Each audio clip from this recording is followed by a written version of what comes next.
This trick is straight bussin'. Oftentimes when it comes to tricks like this, people tend to exaggerate their bussin' factor. However, I have to say that the bussin' factor for this particular trick is quite immense. It's the equivalent immensity of a woman who is obese throwing a tantrum in a parking lot of a McDonald's because she got 49 McNuggets instead of the 50 that she had previously ordered. So here's the trick, ladies and gentlemen. Here's the magic. A participant is instructed to call stop or anything that they usually say in the bedroom with a magician, such as, "I will call the cops." So in this case, the cards are dribbled and a participant yells, "Please stop, I will call the police." And they remember the card. You see it? The 7 of clubs. That card is of course lost in the middle of the deck. I'll tell you what, we'll actually leave it sticking out right there so you can see it until the very last minute. So there's no question about it, that card is going unequivocally into the middle of the deck. No control whatsoever. The deck is then spread on the table and shown to be completely fair in nature. But at this point, we draw attention to the card box as we remind the spectator that it's been here the entire time and we haven't actually gone anywhere near it. But inside the card box, we actually have one card, which happens to be the 7 of clubs. Now, when the spectator happens to peruse through the deck and look for a 7 of clubs, they find that there isn't a 7 of clubs because this is the only 7 of clubs in the deck, which means, did any of this really happen?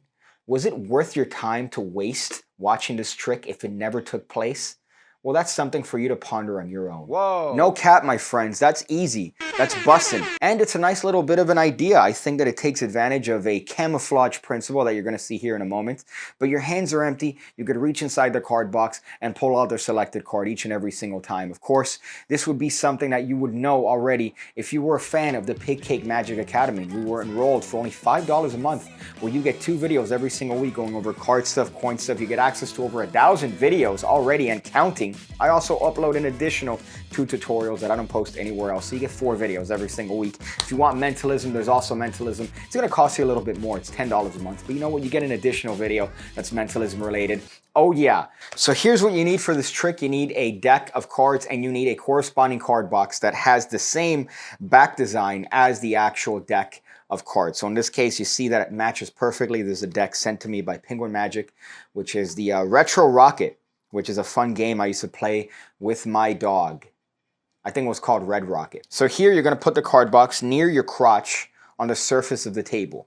And now you're going to have the cards shuffled by a participant. You're going to have them shuffled and you're going to have them mixed. And ultimately, when you get the cards back, here's what you're going to do. You're going to dribble the cards and have the participant call stop anywhere they want. Let's say they happen to call stop over here. You go, great, take a look at your card, don't forget it. And you show them the card. Now here you're going to do a number of actions at once. You're going to come and you're going to square up that card. Now as you're squaring it up, you're actually getting a pinky break right there. Now this is a nice little technique and it's going to make the following move a lot easier. It's not a difficult move, but the pinky break certainly helps out. So you're going to come and you're going to square up this right-handed half with the cards. However, as I'm doing that, I'm actually transferring that card to a thumb break. So here's what's going to happen. Ostensibly to the participant, to use an SAT word, you're going to close the deck up and you're going to go, you know what, as an afterthought, we'll leave that card sticking out so you can see it all the way. Now that's going to be your misdirection. They think that this is going to be the same card, but really you're going to switch it. You're going to switch it. Now typically when it comes to moves like this, let's say their card happens to be the 10 of spades, what happens with moves like this is that instead of taking the card, you drop a card on top. So you'd be dropping a card on top. Here we're doing the exact opposite. We're actually lifting the card itself into the right hand. So let's assume that this is the card. I'm going to leave it face up for the sake of explanation. If spectator looks at it, you have them remember it. And we're going to close up the deck, getting a pinky break. Now, as we close up the deck, we're just simply going to get a break right there below that card, or rather above it in this particular case. As we say, I'll tell you what, we're going to leave that card sticking out. Now, if you notice, look what happened. Right now, their card is actually here on my right-handed half, but they think it's this card because they're retarded. And look at this nice bit of misdirection. So as I separate the cards and tell the spectator that I'm going to push it up so they can see it to the last moment, look where my hand goes. My hand goes to the card box. And all I'm going to do is deposit that card on top of the box as I then grab that half and place it on top so that now they could see that card to the last second. Now this is taking place as I do an afterthought. So the afterthought is they look at the card. I'm going to square that card up with the deck. I'll tell you what, I'll leave it sticking out so you see it the entire time. But look what that's covering. I'm just depositing that card on top of the box just like this. So now I come back with my hand like this, and I place this half on top, and now I could very cleanly square this up. Now remember, this is going to be this way on top of the card box. They have no reason to suspect anything because it's camouflaged. Yes, you have some inconsistencies in the actual way that the card is, and you're not going to put it flush each and every single time, but they're not paying attention to that. Much like the girls, whenever I seem to go out, they're nowhere. They're camouflaged. They're hiding, hiding from me. So now you could very cleanly close up the deck and spread the cards. And here you could show your hands empty. Now here, what I like doing is picking up the box this way towards the spectator.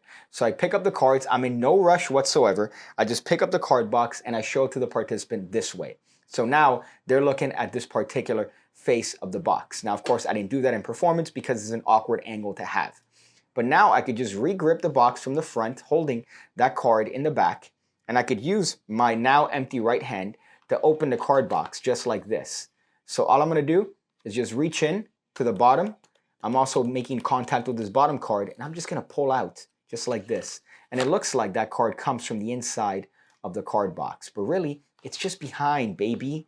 Now what I like about this again is that your hands are empty and they don't see anything. So to them, it just looks like the normal card box. You lift it up, you could show it to them, you could be very free with it, but ultimately you could reveal that card in the inside of the box. And then, of course, when they want to look through the deck to see if there's another 10 of spades in there, they're not going to find one, which suggests that this whole thing was an illusion and never took place. It all took place in their mind. So this is a slightly ballsy method because you are in fact loading that card directly in front of them, and you are spreading the cards with that card in full view, and it's going to feel dirty. It's going to feel dirty, especially when you have a playing card here, because you're going to assume, oh boy, man, they're just going to catch me. But no, it's like a thumb tip.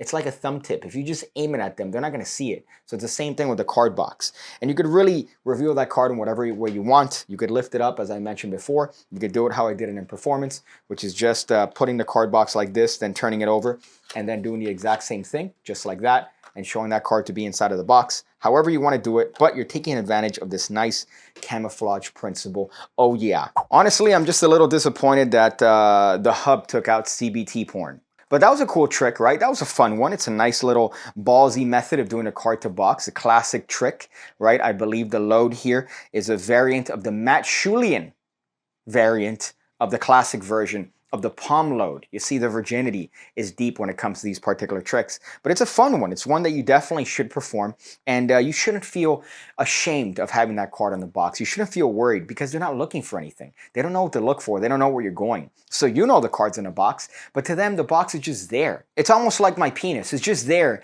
and not touched.